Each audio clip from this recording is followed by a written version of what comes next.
Hi, this is Vijay Kesari and welcome to Andhra Podcaster, where we discuss questions, perspectives and possibilities focused on development of Andhra. Friends, CEO chief మినిస్టర్గా reputation ఉన్న CBN గారి గవర్నెన్స్లో 100 days complete అయిపోయింది. ఈ ఎపిసోడ్లో the 100 days మీద review చేద్దాం. మనం develop అయ్యామా? And somebody might say 6 months అన్న మినిమం టైం ఇవ్వకుండా ఏంటిది 100 daysకి అంటే, ఫ్రెండ్స్ ఇలాగ ఎవరైతే ఈ 6 months అన్న టైం అనే గురించి మాట్లాడతారో దాని గురించి వాళ్ళకి 60 ఏళ్ళు ఇచ్చిన టైం సరిపోదు. నా దృష్టిలో ఎవ్రీ వీక్ రివ్యూ చేయాలి, or worst case every month అనే ఇట్లాంటి రివ్యూ చేయాలి. అండ్ నేను CBN గారిని ఎప్పుడు కలవలేదు, కానీ నాకు ఆయన అర్థమైనంత వరకు మీలాగే నేను మీడియాలో ఆయన గురించి ఆర్ ఆయన యాక్టివిటీస్ అన్నీ చూస్తా. ఆయన నేను అర్థం చేసుకున్న దాంట్లో మై ఇంట్యూషన్ సేస్ ఆయన ఇలాంటి ఫీడ్బ్యాక్ పబ్లిక్ నుంచి చాలా స్ట్రాంగ్గా అప్రిషియేట్ చేస్తారు. ఓకే, సో అందుకని నేను ఎలాంటి హెసిటేషన్స్ లేకుండా నిస్సంకోచంగా నా అబ్జర్వేషన్స్ ఇక్కడ షేర్ చేస్తున్నాను. ఓకే, అండ్ ఫ్రెండ్స్, నేను లాస్ట్లో మీకు నా రేటింగ్ కూడా ఇస్తాను. నేను డీప్లీ డిస్సాటిస్ఫైడా లేదా డీప్లీ సాటిస్ఫైడా అనే దానికి ఎక్కడున్నాను, ఆ స్కేల్లో నేను ఎక్కడున్నాను అన్న దాని మీద మీకు నా రేటింగ్ కూడా లాస్ట్లో ఇస్తాను. ఓకే, అండ్ ఈ ఎపిసోడ్లో నేను 14 different పాయింట్స్ మీద నేను నా అబ్జర్వేషన్స్ షేర్ చేస్తాను. Welfare, state economy and finances, education, aviation, health care, industries and MSMEs, excise, rural development and panchayat raj, environment, Amaravati, Polavaram, unemployment, disaster management and ఓవరాల్గా గవర్నెన్స్. CBN గారి రెజ్యూమ్లో గవర్నెన్స్లో నాకు అనిపించిన కీ హైలైట్స్ ఏంటో కూడా నేను ఈ ఎపిసోడ్లో షేర్ చేసుకుంటాను. అండ్ ఇండివిజువల్ పాడ్కాస్ట్ ఎపిసోడ్లో నేను చేసినట్టు ఒక్కొక్క పాయింట్లో నేను డీటెయిల్గా ఇక్కడ వెళ్ళను. ఒక్కొక్క టాపిక్ మీద నా సమరీ అబ్జర్వేషన్స్ చెప్తాను. Okay, first the welfare. ఇందులో జగన్ గారికి CBN గారు రైట్ అవే ఫైట్ ఇద్దామని చెప్పి ఫిక్స్ అయిపోయినట్టు నాకు క్లియర్గా కనిపిస్తుంది. ద వే CBN గారు has been interacting with public, ఆయన సీఎం ఆఫీస్ని అజ్యూమ్ చేసుకున్న దగ్గర నుంచి, and the way at least optics are being taken care. ఆయనకి ఇదివరకు ఉన్న pro private sector, pro corporate image నుంచి ప్రో పూర్, ప్రో వెల్ఫేర్ అనే ఇమేజ్ తీసుకొచ్చేలాగా బ్రాండ్ రిఫ్రెష్ యాక్టివిటీస్ అని చాలా స్ట్రాంగ్గా చేస్తున్నట్టు నాకు అనిపిస్తున్నాయి. అండ్ ఇక్కడ నేను నాకు ఎక్స్ ఫ్రీబీస్ మీద, ఎక్స్ వెల్ఫేరిజం మీద నాకున్న డిస్పోజన్ ఏంటో నేను దాని మీద టైం స్పెండ్ చేయను. Okay, having said that, welfare సంబంధించి నేను మీకు ఒక క్వశ్చన్ వదులుతాను. ఈ 100 days గవర్నెన్స్లో ఆయన అన్నా క్యాంటీన్ స్టార్ట్ చేశారు కదా, అన్నా క్యాంటీన్ మీద కూడా నా ఒపీనియన్ ఏంటో నేను డీటెయిల్డ్ ఎపిసోడ్ చెప్పాను. You can check that out. నా క్వశ్చన్ ఏంటి అంటే, జనాలకి, డౌన్ ట్రాడన్ పీపుల్కి ఇది సబ్సిడైజ్డ్ ప్రైసెస్లో ఇది అవైలబుల్గా తీసుకొద్దామని చెప్పేసి అన్నా క్యాంటీన్ స్టార్ట్ చేశారు కదా, మరి సండేస్ ఎందుకు హాలిడే? సండే ఆకలేయకుండా ఉంటుందా పేదవాళ్ళకి, డౌన్ ట్రాడన్ పీపుల్కి? మీకు ఆ క్వశ్చన్కి ఆన్సర్ తెలిస్తే నాకు కామెంట్స్లో చెప్పండి. Okay, let's move on to the next point, state economy and finances. Friends, 2 points ఇక్కడ. ఒకటి, మన స్టేట్లో GST కలెక్షన్స్ తగ్గాయి compare to the last year. దీన్ని CBN గారి అడ్మినిస్ట్రేషన్కి అట్రిబ్యూట్ చెయ్యాలి అని చెప్పేసి కామెంట్స్లో వస్తూ ఉంటున్నాయి. కానీ I don't think that's fair, because ఈ 100 daysలో తీసుకున్న పాలసీ ఇనిషియేటివ్స్ వల్లే GST కలెక్షన్స్ టప్ అని పడిపోయాయి అనే దాన్ని I'm not gonna subscribe to that thought.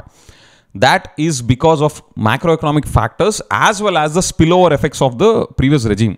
Jagan గారి రెజీమ్లో ఉన్న పాలసీ ఎఫెక్ట్స్ ఇక్కడ కూడా స్పిల్ ఓవర్ అయ్యి ఈ రెజీమ్లో కూడా కంటిన్యూ అవుతాయి అనే యాంగిల్తోనే నేను దాన్ని చూస్తున్నాను. Because it's too early to conclude that ఈ administration effect created that drop in GST collections. Okay, and next point ఈ టాపిక్లో, CBN గారు ఎక్కడ కుదిరితే అక్కడ మన స్టేట్ అంతా అప్పుల్లో కూరుకుపోయి ఉన్నాం, ఎక్కడ పడితే అక్కడ మనకు అప్పులు ఉన్నాయి అని చెప్పేస్తా వస్తూ ఉంటున్నారు. అండ్ సెంట్రల్ గవర్నమెంట్ కూడా విజిట్స్ ఫ్రీక్వెంట్గా ఇస్తా, మనకి డబ్బులు తెచ్చుకోవడానికి, మన ఫైనాన్షియల్ సిచ్యువేషన్ చెప్తా ఆయన విజిట్స్ చేయడానికి కూడా మన స్టేట్ సిచ్యువేషన్ని ఓపెన్గా ఆయన పొజిషన్ చేస్తున్నారు. అయినప్పటికీ కూడా జగన్ గారి టైంలో మన స్టేట్ అప్పుల్లో కూరుకుపోయి శ్రీలంక అయిపోతుంది అన్న CBN గారి రెజీమ్లో, కరెంట్ రెజీమ్లో కూడా అప్పులు తీసుకోవడం తగ్గట్లేదు అనేది is my observation. Definitely the number speak for themselves.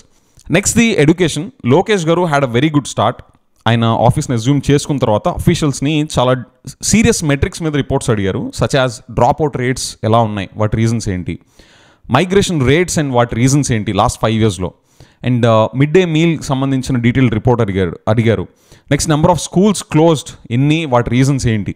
Next, Byju's and IB curriculum సంబంధించి ఆయన డీటెయిల్డ్గా వాటి యూటిలైజేషన్ ఎలా ఉంది అనే దాని మీద ఆయన రివ్యూ చేస్తూ ఉన్నారు. దాని గురించి ఏం అప్డేట్ లేదు. కానీ ఏవైతే CBSEకి అఫిలియేట్ అయిన స్కూల్స్ ఫస్ట్ ఫేజ్లో ఒక 1000 స్కూల్స్ని, 1000 స్కూల్స్ని CBSEకి అఫిలియేట్ చేసిన స్కూల్స్ని ఆయన డిఫరెంట్ రీజన్స్ చెప్తా, which I'm totally not convince, దాని మీద కూడా ఎపిసోడ్ చేశాను చూడండి. ఆయన తీసుకొచ్చి SSCకి డౌన్గ్రేడ్ చేశారు according to his own words. Okay, next the aviation. మన స్టేట్లో డెవలప్మెంట్ ప్రాస్పెక్ట్స్ని బూస్ట్ చేయాలి అంటే మంచి కనెక్టివిటీ ఉండడం చాలా important. That could be for facilitating MNCs అవ్వచ్చు, లేదా కొత్తగా వచ్చే ఆంటర్ప్రినర్స్ అవ్వచ్చు, ఇంటర్నేషనల్ కంపెనీస్ అవ్వచ్చు, వాట్ ఎవర్.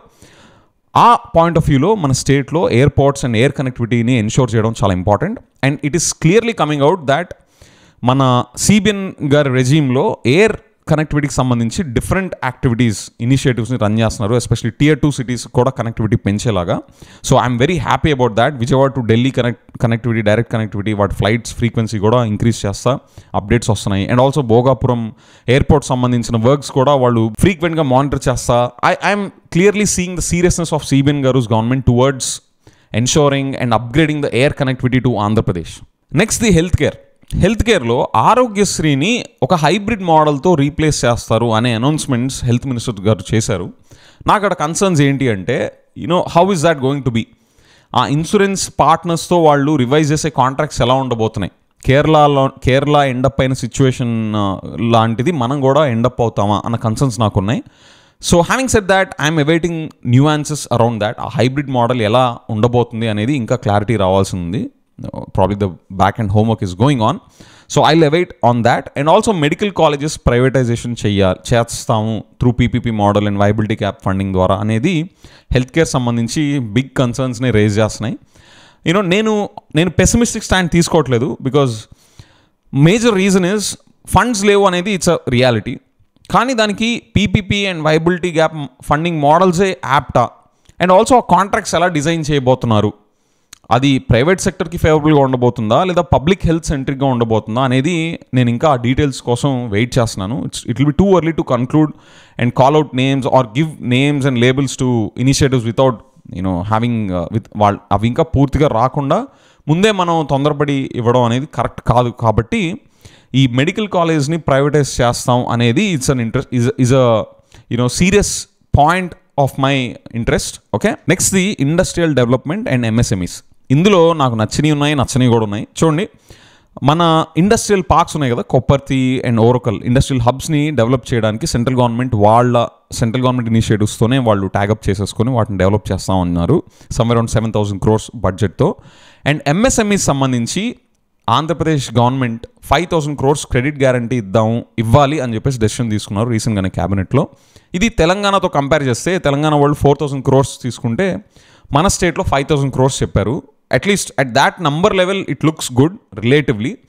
కానీ నా కన్సర్న్ ఏంటి అంటే, ఆ 5,000 crores ఇవ్వడమేనా, లేకపోతే అవుట్కమ్స్ పాయింట్ ఆఫ్ వ్యూలో ఎలాంటి టార్గెట్స్ గవర్నమెంట్ ఆస్పైర్ చేస్తుంది, దీని మీద కూడా నేను సపరేట్ ఎపిసోడ్ చేశాను, మీరు చూడండి. సో దాని మీద ఎక్కడా కూడా సిబిఎన్ గారు రెజీమ్లో ఆ క్లారిటీని ఇవ్వలేదు. కాబట్టి ఊరికే 5,000 crores ఇస్తున్నాం అని చెప్పి వదిలేస్తున్నారు. కాబట్టి I'm not convinced with that. ఆ టార్గెట్ మెట్రిక్స్ కూడా పబ్లిక్ ముందు పెట్టాలి, అది పెట్టలేదు కాబట్టి I'm not satisfied with that.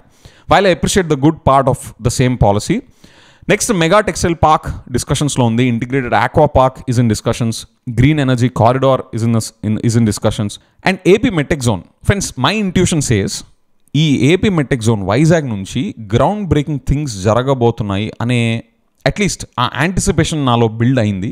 ఎందుకంటే ద వే సిబిఎన్ గారు addressed a conference that happened there, and రీసెంట్గా అక్కడ నుంచి వస్తున్న అవుట్పుట్స్, అండ్ ఆల్సో దానికి ఆల్రెడీ ఉన్న ఎగ్జిస్టింగ్ గ్లోబల్ రికగ్నిషన్తో పాటు సిబిఎన్ గారి బ్లెస్సింగ్స్ కూడా ఈసారి దానికి యాడ్ అయ్యి గ్రౌండ్ బ్రేకింగ్ థింగ్స్ వస్తాయి అన్న యాంటిసిపేషన్ అయితే నాకు ఏర్పడింది, which I'm positively looking forward to.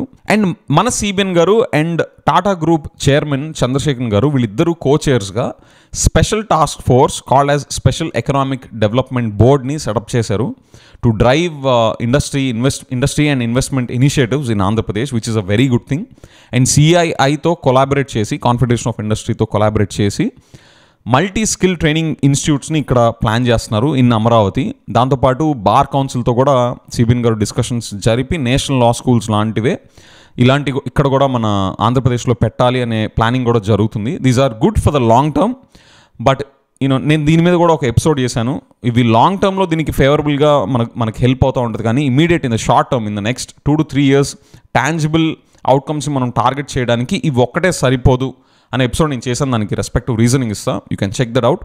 And దీంతో పాటు టీజీ భరత్ గారితో కలిసి సిబిఎన్ గారు and TG Bharath garu they announce that 5 ఇండస్ట్రీస్లో 5 ఇండస్ట్రీస్ని వాళ్ళు ఫోకస్ చేసుకొని అందులో best in the country industrial పాలసీస్ని తయారు చేయడానికి 100 days టార్గెట్ తీసుకున్నారు. This was announced on July 31st. So these are something that some highlights in the last 100 days in industries and MSME space. Okay, next the excise policy.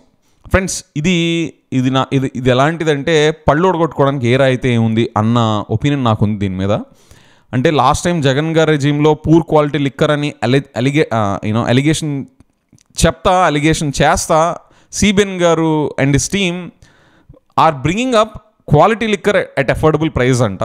ఒకవేళ నిజంగా జగన్ గారి టైంలో అది poor quality liquor అయితే అలా అక్కడ health damage అయినట్టు ఇక్కడ కూడా ఇప్పుడు ఈ తక్కువ రేట్స్ వల్ల ఆల్కహాల్ కన్జంప్షన్ పెరిగి ఇక్కడ హెల్త్ డ్యామేజ్ అవదా?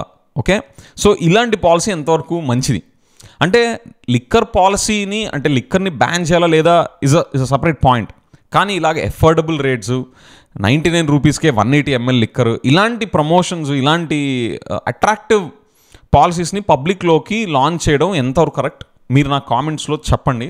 ఓకే, బికాస్ నా ఒపీనియన్ చెప్తున్నాను కదా, నాకు రెండు ఒకటే, పళ్ళు ఉడగొట్టుకోవడానికి ఏ రాయి అయితే ఏముంది అన్నట్టుగానే ఉంది జగన్ గారి రెజిమ్లో జరిగిన లిక్కర్ సంబంధించిన కాల్అవుట్స్ యాజ్ వెల్ యాజ్ ఇప్పుడు సిబిఎన్ గారి excise policy. Right, next the rural development and panchayat Raj.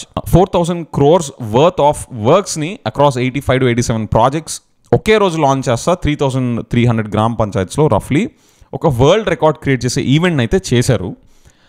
నేను అసలు దాన్ని లెక్కలోకి కూడా వేయను. ఎందుకు అంటే మనం ఎప్పుడు అవుట్కమ్స్ ఫోకస్డ్గా ఉండాలి.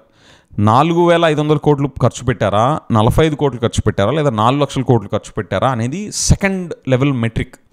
పంచాయత్ రాజ్ లెవెల్లో అవుట్కమ్స్ ఎంత జనరేట్ చేశారు అన్న దాని మీదే ఫోకస్ మనం అందరం ఉంచాలి. ఈ మిగతా నెంబర్స్ అనేవి మానిటరింగ్ మెట్రిక్స్ అంతే, to see the rigour and how it's getting executed అనే ఫిలాసఫీ నేను క్యారీ చేస్తాను. కాబట్టి అవుట్కమ్స్ మీద ఇంకా వాళ్ళు ఏమి చెప్పట్లేదు, ఇంకా రాలేదు. కాబట్టి ప్రాబ్లీ మై టేక్ టైమ్ అన్న పాయింట్ ఆఫ్ వ్యూలో I'm not getting into those details because those are not let out in the public domain.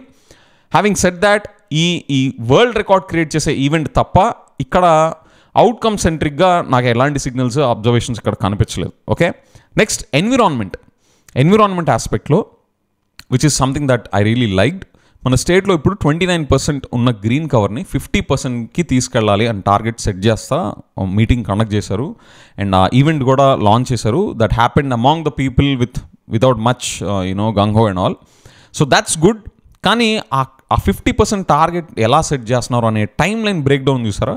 అంటే ఇప్పుడు 29% ఉంది, 2024 ఎండ్ కల్లా, 25 ఎండ్ కల్లా, 26 ఎండ్ కల్లా ఆ పర్సంటేజ్ ఎంత టార్గెట్ చేస్తారు, ఎవ్రీ 6 months ఎంత టార్గెట్ పెట్టుకుంటున్నారు అనేది ఎక్కడ రావట్లేదు. కాబట్టి అకౌంటబిలిటీని డ్రైవ్ చేయడం అనేది down the government machinery, that will be a serious thing if the top level leadership they themselves are not stringent and strict about the timelines and give a commitment to the public. So అది లేదు కాబట్టి that is something that I didn't like.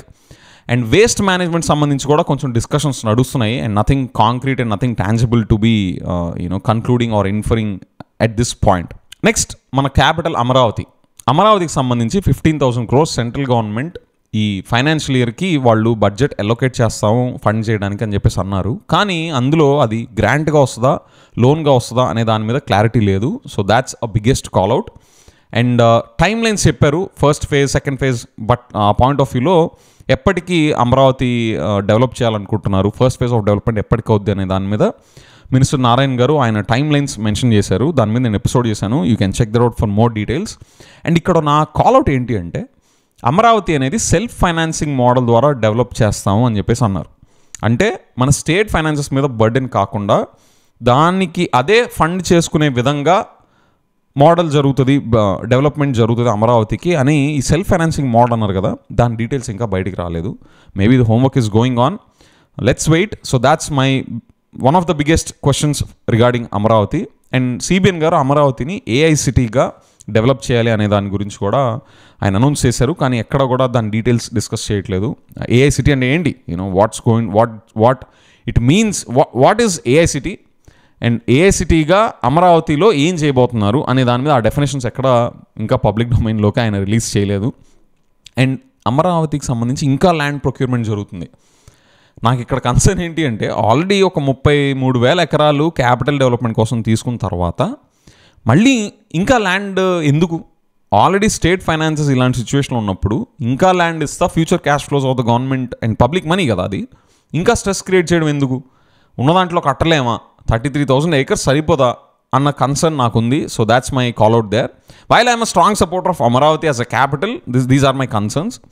And next ఒకవేళ YCP government వస్తే వాళ్ళు మళ్ళీ తీసుకెళ్ళి వైజాగ్లోనే development చేస్తా అమరావతిని పట్టించుకోకుండా వదిలేశారనుకోండి, అప్పుడు అమరావతి పరిస్థితి ఏంటి అనే సిచ్యువేషన్ రాకుండా లీగల్గా ఏమన్నా చేయబోతున్నారా?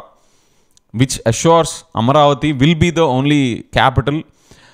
అంటే will be the only capital అంటే మిగతా రీజన్స్ని పట్టించుకోమని కాదు, క్యాపిటల్గా అమరావతి పట్ల ఉన్న focus and seriousness will be continued regardless of whoever is in the power అనేది ఎసర్టైన్ చేస్తా ఎక్కడన్నా ఉందా అనేది ఇంకా రావట్లేదు. Maybe again that's in the process I guess. So that's another concern. And ఇంకొక కన్సర్న్ ఏంటి అంటే ఫ్రెండ్స్, నాకు ఈ విజయవాడ ఫ్లడ్స్ తర్వాత అమరావతి అనేది క్యాపిటల్గా ఫిట్ ఏనా అనే క్వశ్చన్స్ చాలామందికి వచ్చాయి, నాకు వచ్చాయి.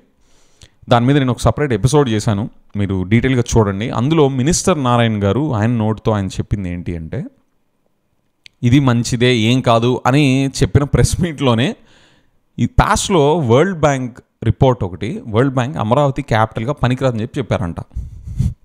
నాకు అది విన్న దగ్గర నుంచి, ఎందుకంటే నా కన్సర్న్స్ నాకు మొదలయ్యాయి. వరల్డ్ బ్యాంక్ ఏమి అది అల్లాటప్ప ఇన్స్టిట్యూషన్ కాదు కదా, వరల్డ్లో ఉన్న బెస్ట్ ప్రాక్టీసెస్ ఏంటో దానికి తెలుసు, వరల్డ్లో ఉన్న బెస్ట్ టెక్నాలజీస్ ఏంటో తెలుసు ఫర్ ఎవ్రీ ఎవ్రీ ఇండస్ట్రీ. అంత రిసోర్స్ వాళ్ళ దగ్గర యాక్సెస్ ఉన్నా కూడా అమరావతి పనికిరాదు అని చెప్పారు అంటే ఎందుకు చెప్పారు? So while I'm still optimistic about Amaravati, ఆ వరల్డ్ బ్యాంక్ రిపోర్ట్ ఏం చెప్పింది, వాళ్ళు ఎందుకు దాన్ని క్యాన్సిల్ చేశారు, ఎందుకు పనికిరాదని చెప్పారు? ఆ రిపోర్ట్లో వాళ్ళకి మనకి అమరావతి డెవలప్ చేయడానికి వాళ్ళు ఇస్తామన్న మనీకి, వాళ్ళు ఇస్తామన్న అప్పుకి మనకి ఇంట్రెస్ట్ రేట్స్ విషయంలో డీల్ సెట్ కాలేదా, లేదా నిజంగానే ఇది ఎన్విరాన్మెంటలీ సెన్సిటివ్ రీజనా అనే కన్సర్న్స్ నాకైతే మొదలయ్యాయి. In the benefit of doubt నేను ఈ ఇంట్రెస్ట్ రేట్ డీల్ సరిగ్గా కుదరక, వాళ్ళు maybe higher interest rate quote చేశారేమో కానీ మనకు అది మంచిది కాదేమో అని వాళ్ళు ఆ డీల్ కుదరక అమరావతి ప్రాజెక్ట్ పనికిరాదని చెప్పి పక్కన పెట్టారేమో అన్న బెనిఫిట్ ఆఫ్ డౌట్తో నేను కన్క్లూడ్ చేయట్లేదు. కానీ నా కన్సర్న్ అయితే ఖచ్చితంగా స్టార్ట్ అయింది. I'm not carrying the same perspective like before Vijayawada floods about Amaravati, especially minister Narayana గారి నోట్ నుంచే వరల్డ్ బ్యాంక్ పనికిరాదని చెప్పాక. So I look forward to any positive, at least ఆ రిపోర్ట్లో ఉందేంటో బయట పెడితే సిబిఎన్ గారు team, that will be helpful for people like us at least who carry an optimistic view about Amaravati. Pessimistic ఉన్న వాళ్ళని ఎలాగూ ఏం చేయలేము, కానీ ఆప్టిమిస్టిక్గా ఉన్నవాళ్ళు ఇలాంటి కన్సర్న్స్ విన్న తర్వాత ఖచ్చితంగా కన్సర్న్స్ ఫీల్ అవుతారు. కాబట్టి ఎస్పెషలీ ఇక్కడ చాలామంది futures and careers and investments capital సిటీతో ముడిపడబోయి ఉంటాయి కాబట్టి for the many decades and centuries in the coming days. So that's an important point. If somebody can help us with such kind of report, ఆ రిపోర్ట్లో ఏముందో చెప్తే మా కళ్ళు తెరుచుకుంటాయి at least. Okay, next the Polavaram. ఇందులో ఒక గుడ్ న్యూస్ లాగా అనిపించేది ఏంటి అంటే, in principle central government 12,100 crores fund ఇస్తాము ఫర్ పోలవరం అని చెప్పేసి రీసెంట్గా చెప్పారు. అక్కడ కన్సర్న్ ఏంటి అంటే అది అందుకనే గుడ్ న్యూస్ లాగా కనిపించేదని ఎందుకు చెప్పాను అంటే, గుడ్ న్యూస్ అని కన్క్లూడ్ చేయకుండా అది లోనా గ్రాంటా అనే దాని మీద ఇంకా క్లారిటీ లేదు. And for the more CBN గారు న్యూ డయాఫ్రామ్ వాల్ కన్స్ట్రక్ట్ చేయాలని చెప్పి డిసైడ్ చేసుకున్నారు, ఉన్నదాన్ని రిపేర్ చేయడం కాకుండా. అండ్ ఇక్కడ ఇంకో పాయింట్ ఏంటి అంటే, అది మిస్టరీ. ఐఐటీస్ నుంచి వచ్చిన వాళ్ళు ఏం చెప్పారో ఆ రిపోర్ట్స్ బయటపెడుతున్నారు దానికి సంబంధించి. కానీ యూఎస్ అండ్ కెనడా నుంచి కన్సల్టెంట్స్ వచ్చారు, 3 రోజులు అక్కడ ట్రిప్ వేశారు, దాన్ని స్టడీ చేశారు. మీకు గుర్తుంటే ఆ రిపోర్ట్ అనేది ఇంకా బయటికి తీసుకురావట్లా. ఎందుకని? వై ఐఐటీస్ నుంచి వచ్చిన వాళ్ళ రిపోర్ట్సే ఎందుకు బయటకు వచ్చినాయి, ఐఐటీ రిపోర్ట్నే ఎందుకు బయట పెట్టారు, ఈ యూఎస్ అండ్ కెనడా కన్సల్టెంట్స్ వాళ్ళు ఎందుకు పెట్టాలా? అగైన్ నా సస్పిషన్ నాకుంది. నేను పెసిమిస్టిక్గాను కన్క్లూడ్ చేయట్లా, నేను ఆప్టిమిజంని వదులుకోవట్లేదు. బట్ ఆ రిపోర్ట్లో ఏముందనేది క్యూరియాసిటీ నాకుంది. ఓకే, మీకు ఏమైనా ఇంకా మీ దృష్టికి వస్తే నా కామెంట్స్ పెట్టండి. అది ఎక్కడా బయట లేదు, నాకైతే దొరకలేదు. Okay, next the unemployment. Friends, ఇందులో అన్ఎంప్లాయ్మెంట్ని ఎలా ట్యాకిల్ చేయబోతున్నారు? 20 lakh జాబ్స్ని క్రియేట్ చేస్తాము అని చెప్పేసి అంటున్నారు, కానీ దానికి ఎట్లా చేయబోతున్నారు రోడ్ మ్యాప్ అనేది బయట పెట్టట్లేదు. అండ్ స్కిల్ సెన్సెస్ అని కూడా స్టార్ట్ చేశారు. ఈ స్కిల్ సెన్సెస్ అనేది మన Jan 2025 నుంచి స్టార్ట్ అయ్యి ఇయర్ ఎండ్ కల్లా 2025 ఇయర్ ఎండ్ కల్లా ఎండ్ అవుతుంది. దాని మీద కూడా నాకు కన్సర్న్స్ ఉన్నాయి. ఈ ఇనీషియల్ పీరియడ్ పొలిటికల్ ప్రెషర్స్ ఏమీ ఉండని పీరియడ్ కదా, ఎలక్షన్ హడావుడి ఏమీ ఉండని పీరియడ్. సో ఆ టైంని అంతా కూడా ఈ సర్వేస్ మీదే పెట్టేసేస్తే ఆ వర్జిన్ పీరియడ్ అంతా లూజ్ అవుట్ అవ్వమా? So there for my concern is skill census అనేది మేబీ ఒక month 2 months or 90 days wrap up చేసేలాగా, మేబీ కొంచెం ఎక్స్ట్రా వర్క్ ఫోర్స్ అయినా మనం టైం సేవ్ చేసుకోవడానికి పెట్టకుండా ఉన్న టైం అంతా స్కిల్ సెన్సెస్ చేయడానికి అయిపోతే ఇంకా దాని నుంచి యాక్షన్ ఐటమ్స్ ఎప్పుడు చేయాలి, ఆ ఫైండింగ్స్ నుంచి వచ్చే ఇన్సైట్స్ బేస్డ్ మోడల్ని బిల్డ్ చేసి దాన్ని పైలట్ చేయడం, దాన్ని పర్ఫెక్షన్ అంటే దాన్ని ఎఫిషియన్సీ బెస్ట్ వర్షన్ని బిల్డ్ చేయడం, ఇదంతా ఎంత time taking process.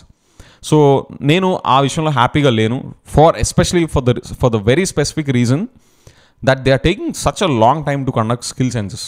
Okay, maybe ఉన్న రిసోర్సెస్ని ఇండియా స్కిల్ రిపోర్ట్ చేసిన సర్వేస్ బ్యాక్ అండ్ డేటాని తీసుకొని దాన్ని లెవరేజ్ చేసుకొని పైలట్ మోడల్స్ లీన్గా ఫాస్ట్ వేలో ఎగ్జిక్యూట్ చేసుకుంటా దాన్ని బిల్డప్ చేసుకుంటా వెళ్ళాలి తప్ప ఎందుకు ఇంత టైం పెడుతున్నారు అనేది I have no clue. Right, ఆ స్కిల్ సెన్సెస్లో కవర్ అయ్యే పాయింట్స్ మీద కూడా నా కన్సర్న్స్ చాలా ఉన్నాయి. మీరు నా పాస్ట్ ఎపిసోడ్స్ చూసుంటే మీకు తెలుస్తాయి. So those are my key callouts when it comes to 20 lakh job creation కానీ అన్ఎంప్లాయ్మెంట్ సంబంధించి. Next the disaster management. Friends, especially in the context of Vijayawada floods and Yeleru floods 2 points ఏంటి అంటే, మన గవర్నమెంట్ అసలు ప్రిపేర్డ్గానే లేదు. అసలు ఈ న్యాచురల్ డిజాస్టర్స్, ఈ డిజాస్టర్ మేనేజ్మెంట్ అనేది గవర్నమెంట్కి ఒక ప్రయారిటీనే కాదు అనేది చాలా చాలా స్పష్టంగా నాకైతే అర్థమైపోయింది. I'm deeply and utterly disappointed and dissatisfied the way they operated. Mainly because 24 hours ముందు ఇది వస్తుంది అని తెలిసాక కూడా, విజయవాడ ఫ్లడ్స్ వస్తాయి అని తెలిసాక కూడా జనాలకు ఎందుకు చెప్పాల? ఎన్ని lives loss, human and cattle, ఎంత ప్రాపర్టీ లాస్, ఇవన్నీ తెలిసి కూడా ఎందుకు చెప్పలేదు? అండ్ ఆల్సో ఈ government and the reason is ఈ గవర్నమెంట్ అండ్ పాస్ట్ గవర్నమెంట్లో తీసుకున్న డెసిషన్సే, ఆ పాస్ట్ గవర్నమెంట్లో కూడా తీసుకున్న డెసిషన్సే. ఆ బుడమేరు ఫ్లో అవుతున్న రీజన్లో ఉన్న ఎంక్రోచ్మెంట్స్, ఆ బీడీసీ బుడమేరు డైవర్షన్ ఛానల్ని మోడర్నైజ్ చేయకుండా వదిలేయడం, ఈ 24 hours ముందు వస్తుందని తెలిసినా కూడా చెప్పకపోవడం, ఇవన్నీ కూడా ఈ గవర్నమెంట్, పాత గవర్నమెంట్, ఆ పాత గవర్నమెంట్, అన్ని గవర్నమెంట్స్ రెస్పాన్సిబిలిటీ. అసలు మన గవర్నమెంట్ దగ్గర న్యాచురల్ డిజాస్టర్కి ఎలా రెస్పాండ్ అవ్వాలి అనే మెకానిజం పట్ల జీరో ప్రిపేర్డ్నెస్ అనేది నా పర్సనల్ అబ్జర్వేషన్. ఇది కాదు మనం చాలా ప్రిపేర్డ్గా ఉన్నాం అని చెప్పే మీకు ఏ ఒక్క ఎవిడెన్స్ ఉన్నా కానీ నా కామెంట్స్లో పెట్టండి, చూద్దాం. అండ్ ఆల్సో మీరు ఇంకొక ఇండికేటర్ చూడండి, క్రాప్ ఇన్సూరెన్స్ మన ఫార్మర్స్కి వాళ్ళ క్రాప్ని ఈ సీజనల్ వేరియేషన్స్ అవ్వచ్చు, న్యాచురల్ డిజాస్టర్స్ అవ్వచ్చు, వాట్ ఎవర్, దాని నుంచి ప్రొటెక్ట్ చేయడానికి ఆ క్రాప్ ఇన్సూరెన్స్ ప్రీమియం పే చేయాలా? అది పే చేయడంలో డిలే ఎందుకు డెమాన్స్ట్రేట్ చేస్తున్నారు అంటే నాకు అనిపిస్తుంది ఏంటంటే, జనాలకి దీని రెస్పాన్సిబిలిటీ గవర్నమెంట్ కూడా అనుకోవడం కాదు, మనం జనాలనే మనమే అనుకోవాలి. మనకి ఎంతసేపు 24 గంటలు ఉచితాలే కావాలి, ఫ్రీబీజే కావాలి, మనకి ఇంకేం వద్దు. అలాంటి యాటిట్యూడ్తో ఉంటే ఇలాంటివే చేయక తప్పదు. ఇప్పుడు మీరే చీఫ్ మినిస్టర్ పొజిషన్లో ఉన్నప్పుడు మీ పబ్లిక్ అంతా కూడా నాకు ఎంత చేతిలో పెడుతున్నావు, ఎంత ఉచితాలు ఇస్తున్నావు అని అది అడుగుతుంటే అదే డబ్బులు ఎక్కడ ఉంటాయి ఇలాంటివన్నీ చేయడానికి? ఆ బీడీసీ మోడర్నైజ్ చేయడానికి డబ్బులు ఎక్కడ ఉంటాయి? నేను ఇల్లీగల్ ఎంక్రోచ్మెంట్స్ చేయకుండా ఉండుండొచ్చు కదా అన్న పాయింట్ నేనేమి ఖండించట్లా. అది ఖచ్చితంగా అది ఖండించాల్సిన విషయమే. ఇల్లీగల్ ఎంక్రోచ్మెంట్స్ అనేవి వాళ్ళు చేయకూడదు. బట్ ఈ ఫ్రీబీస్ మత్తులో మనం పడిపోతే గవర్నమెంట్ దగ్గర డబ్బులు ఎక్కడ ఉంటాయి ఇలాంటి వాటిని ఫండ్ చేయడానికి? It's a mix of these factors also. Okay, so చూడండి, ఎలాంటి మనం తీసుకునే షార్ట్ టర్మ్ బెనిఫిట్స్ మనకి లాంగ్ టర్మ్ దెబ్బలు ఎంత dangerous and disasters implications, consequence తీసుకొస్తాయో చూడండి. And friends, next the overall governance. CBN గారు స్టెప్ ఇన్ చేశాక ఆయన గవర్నెన్స్ స్ట్రక్చర్లో నాకు మేజర్ హైలైట్స్ ఏమేమి కనిపించాయంటే, ఫస్ట్ది ఆయన 0 poverty టార్గెట్ తీసుకున్నారు 2047 కల్లా, which is a good thing. ఆయన వెల్ఫేర్ సెంట్రిక్గా ఉండాలి అన్నదానికి this is also an indicator, showing his inclination towards being pro welfare and pro downtrodden people, which is a good thing. కానీ ఇయర్లీ టార్గెట్స్ లేవు, ఇది ఒక పెద్ద బోరింగ్ టార్గెట్ అయిపోద్ది. అప్పుడు 2029 ఎండ్ కల్లా ఎంత తీసుకురావాలి ఆ 0 poverty టార్గెట్ అనేది? ఇప్పుడు ఎంత ఉంది, అప్పటికి ఎంత తీసుకురావాలి? 2024, 2025, 26, 27, 28 ఆ ఇయర్లీ టార్గెట్స్ అని ఎక్కడా లేవు. జస్ట్ 0 poverty by 2047 అని గాల్లో కూడా వదిలేస్తే చాలు అన్నట్టుగా ఉంది తప్ప దానికి ఒక సీరియస్నెస్, ఒక టాంజిబిలిటీ, ఒక అకౌంటబిలిటీని డ్రైవ్ చేసే మెకానిజం ఏమో నాకు అనిపించట్లా. నెక్స్ట్ ద వే సిబిఎన్ గారు is coming in front of the media and the way they are encouraging discussions in the public, in the broader public domain is something that I really liked. Okay, and నాకు ఆ విషయంలో చాలా నచ్చుతుంది. నచ్చుతున్నారు CBN గారు and his team and this governance style. He's being spontaneous to whatever the questions that people may ask or the journalists may ask there. So that is something that I appreciate. And పబ్లిక్తో కూడా డైరెక్ట్గా పెద్ద పెద్ద గంగ్ హో meetings కాకుండా చిన్న చిన్న మీటింగ్స్తో కూడా వాళ్ళు ఎలా ఎంగేజ్ అయిపోతున్నారు అనేది కూడా something that I'm really liking. Okay, ఆ లీన్ అండ్ స్పాంటేనియస్ స్టైల్ అనేది it's a very good thing. That is something that is good in democracy and also brings the public's problems to the leaders in the most fastest way possible, right? So adi, that is good. I appreciate that, right?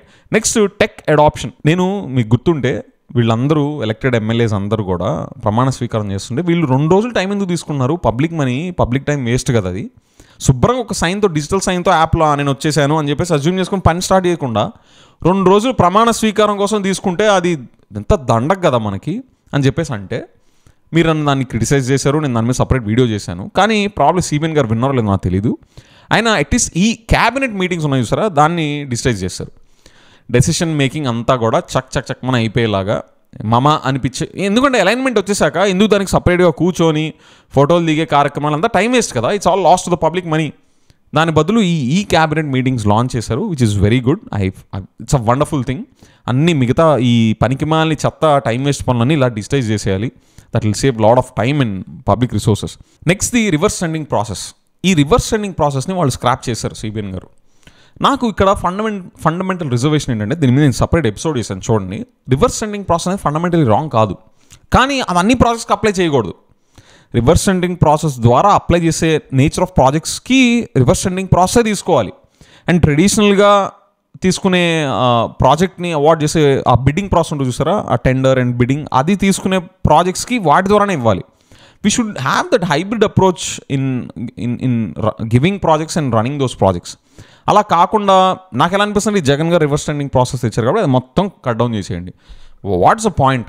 Reverse tendering ద్వారా ఇవ్వాల్సిన projects చాలా ఉన్నాయి, అవి అలాంటివి ఇవ్వాలి. నేను దాని మీద సపరేట్ ఎపిసోడ్ చేశాను, మీరు చూడండి. Okay, and next white papers అనేవి సిబిఎన్ గారు ఈ రెజీమ్లో అవి పేరుకి వైట్ పేపర్స్, కానీ those are all political papers. ఎక్కడ కూడా ఆయన స్వయాన ఆయన నోటితో చెప్పిందే, ఎక్కడ కూడా ఇన్వెస్టిగేషన్ డీప్ కావాలా, డేటా ఇంకా వెతికేది ఉంది అని చెప్తానే హాఫ్ బేక్డ్ ఇన్ఫర్మేషన్ ఎందుకు ప్రెజెంట్ చేస్తారు in the name off white papers నాకు తెలీదు. అసలు దానికి ఏ సైంటిఫిక్ శాంక్టిటీ లేదు. ఇన్ఫ్యాక్ట్ ఆయన సోర్సెస్ కూడా మెన్షన్ చేయాలి. జగన్ గారి టైంలో ఈ నంబర్స్ ఎక్కడ ప్రజెంట్ చేసినా దానికి క్యాగ్ రిపోర్ట్సో, ఆర్బీఐ డాక్యుమెంట్సో, యూనియన్ బడ్జెట్ డాక్యుమెంట్సో అలా సోర్సెస్ మెన్షన్ చేసేవాళ్ళు. సిబిఎన్ గారు ఈ వైట్ పేపర్స్ అసలు అలా కోట్ చేయడం ఏమీ లేదు. ప్రాబ్లీ ఆయన సెంట్రల్ గవర్నమెంట్కి మన స్టేట్ ఫైనాన్సెస్ సిచ్యువేషన్ని ఇమ్మీడియట్గా రిపోర్ట్ చేయాలి to get the maximum funds for the already existing commitments అయ్యి ఉండొచ్చేమో నాకు తెలీదు. బట్ వైట్ పేపర్స్ దృష్టితో చూస్తే, అంటే వైట్ పేపర్స్ని ఎలా ప్రజెంట్ చేయాలనే శాంక్టిటీతో ఆ పాయింట్ ఆఫ్ వ్యూలో చూస్తే అసలు ఎక్కడ లేదు. Those are like almost junk అని చెప్పచ్చు. మేబీ రఫ్ కట్ నెంబర్స్ కోసం దాన్ని వైట్ పేపర్స్ ఎందుకు పెట్టాలి? నార్మల్ నెంబర్స్ అని ప్రజెంట్ చేయొచ్చుగా. వైట్ పేపర్స్ అంటే దానికి ఒక సీరియస్నెస్ వస్తుంది. So that's something that I'm utterly dissatisfied, right? నెక్స్ట్ది ఆయన వికసిత్ ఆంధ్రప్రదేశ్ అని, స్వర్ణ ఆంధ్రప్రదేశ్ అని, అండ్ ఆల్సో ఎమ్మెల్యేస్కి అండ్ డిఫరెంట్ డిస్ట్రిక్ట్ కలెక్టర్స్కి విజన్ డాక్యుమెంట్స్ మీరు ప్రిపేర్ చేసుకొని రండి, విజన్ డాక్యుమెంట్స్ రెడీ చేయండి అని చెప్పేసి ఆయన డ్రైవ్ చేస్తున్నాను, which is something that I loved it. అలాంటి డైరెక్షన్ సెట్టింగ్ డాక్యుమెంట్ అనేది ప్రతి కాన్స్టిట్యున్సీలో, ప్రతి వార్డ్లో, in fact every area the most granular level possible వాళ్ళకి ఆ విజన్ డాక్యుమెంట్ ఉండాలి, all the way till chief minister level. That will make the efforts coherent and the objectives and incentives aligned.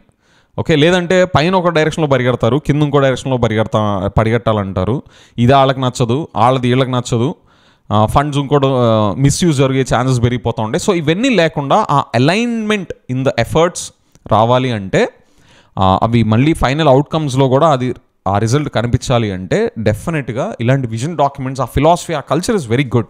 Okay, next ఈ law and order. Red book అనే words, అలాంటి culture, philosophy అనేది top brass నుంచే hoardings రూపంలో జనాన్ని ముందు తీసుకెళ్ళిపోతూ ఉంటే ground లెవెల్లో సిచ్యువేషన్స్ ఎలా ఉంటాయి అనే దాని రిపర్కషన్స్, దాని కాన్సిక్వెన్స్ మనం చూసాం. I heartfully hope and deeply wish that such kind of situations do not repeat again. ఎవరి ఇబ్బందులు ఏమున్నా కూడా అవన్నీ రూల్ ఆఫ్ లాకి, లా అండ్ ఆర్డర్కి లోబడి రూల్ ఆఫ్ లా ఫాలో అవుతా మనం ఫర్దర్ కోర్స్ ఆఫ్ యాక్షన్ తీసుకోవాలి, కానీ ఇలాంటి మాత్రం రిపీట్ అవ్వకూడదని చెప్పి నేను మనస్ఫూర్తిగా కోరుకుంటున్నాను. రీసెంట్గా భూమా నాగిరెడ్డి గారి డాటర్ ఆవిడ కూడా ఇది రెడ్ బుక్ అని తీసుకొచ్చారు. కానీ వెంటనే she field it saying that నేను అకౌంట్ సెటిల్ చేస్తాను, కానీ లా అండ్ ఆర్డర్కి అబైడ్ అయ్యి నేను అవన్నీ నేను ముందుకు తీసుకెళ్తాను అని చెప్పేసి she mention. Okay, which is a good thing. కానీ ఆ రెడ్ బుక్ చూసారా, అంటే ఆ రెడ్ బుక్ అనేది టాప్ బ్రాస్ లీడర్స్ దగ్గర వచ్చేసరికి at least she field it for that in a right spirit. But I heartfully wish that ఆ కల్చర్లోకి వెళ్ళొద్దు మనం. ఆంధ్రప్రదేశ్ మనం డెవలప్ అవ్వాలి అనే స్పిరిట్తో ముందుకెళ్తున్నప్పుడు ఇలాంటి నాయిసెస్ ఎంత తక్కువ వాల్యూమ్లో ఉంటే అంత మంచిది. ఆ తక్కువ వాల్యూమ్లో ఉండాలంటే అందరూ ఆ లా అండ్ ఆర్డర్ కోర్స్ తీసుకుంటే నీట్గా ఉంటుంది. ఎవరు జరిగిన ఇంజస్టిస్ని బేర్ చేయని అవసరం లేదు. ఆ లా అండ్ ఆర్డర్ రూట్ తీసుకుంటే అయిపోద్ది. నెక్స్ట్ ది ఈవీఎంస్ మీద సిబిఎన్ గారు సైలెన్స్ అనేది నాకు నచ్చలేదు. ఎందుకంటే ఆయన గెలుపుని ఏదో ఛాలెంజ్ చేస్తున్నట్టు కాదు. ఈవీఎం సంబంధించి గ్లోబల్గా ఎంత ఆ టెక్నాలజీ మీద ఎంత కన్సర్న్స్ రేజ్ అయ్యాయో మనందరం చూసాం. నేను బోలెడని ఎపిసోడ్ చేశాను. మన ఇండియాలో మన స్టేట్లో ఎన్ని వాయిసెస్ బయటకు వచ్చాయో మనం చూసాము. దానికి రీజనింగ్స్ కూడా చాలా వ్యాలిడ్గా అనిపించినవి కూడా చూసాము. ద పాయింట్ ఈజ్, ఇండియాలో ఈవీఎంస్ని ఛాలెంజ్ చేస్తా, ఆ టెక్నాలజీని ఛాలెంజ్ చేస్తా పయనీర్ చేసిన ఫస్ట్ పర్సన్ సిబిఎన్ గారు అంట. సో అలాంటప్పుడు ఆయన గెలిచినప్పటికి కూడా ఆయన ఛాంపియన్ చేస్తే, ఈవీఎంస్ ఆ టెక్నాలజీని ఛాలెంజ్ చేస్తా ఆయన ఛాంపియన్ చేస్తే that will be the real stature of leadership. No, ఆయన ఎందుకు అది చేయాల? That's my key concern. In fact ఆయన గెలుపు విల్ బీ అన్డిస్ప్యూటెడ్. ఇంకెవరు ఛాలెంజ్ చేసే ఛాన్స్ కూడా ఉండదు. So in the interest of technology and in the interest of bringing the truth and setting the right systems, process and technology in place, CBN garu should have spoken up and championed the issue at that point in time. ఇప్పటికీ ఆయనకి chance ఉంది. ఆయన ఎందుకు సైలెంట్గా ఉన్నారో నాకు తెలీదు, which I'm not happy with. So ఓవరాల్గా నా రేటింగ్ ఏంటి? I'm I deeply dissatisfied or I'm I deeply satisfied? ఈ రెండు పొలారిటీస్లో చూసుకుంటే నేను ఎక్కడున్నాను అంటే ఇదిగోండి ఇక్కడున్నాను. ఓకే, సో ఫ్రెండ్స్ మీరు చూసారు కదా, ఈ డిఫరెంట్ టాపిక్స్లో నా రీజన్స్ ఏంటో నేను చెప్పాను ఈ రేటింగ్కి ల్యాండ్ అవ్వడానికి. మీ ఒపీనియన్ ఏంటో కూడా మీరు నాకు కామెంట్స్లో చెప్పండి. Okay, with that I will see you in the next episode. Bye.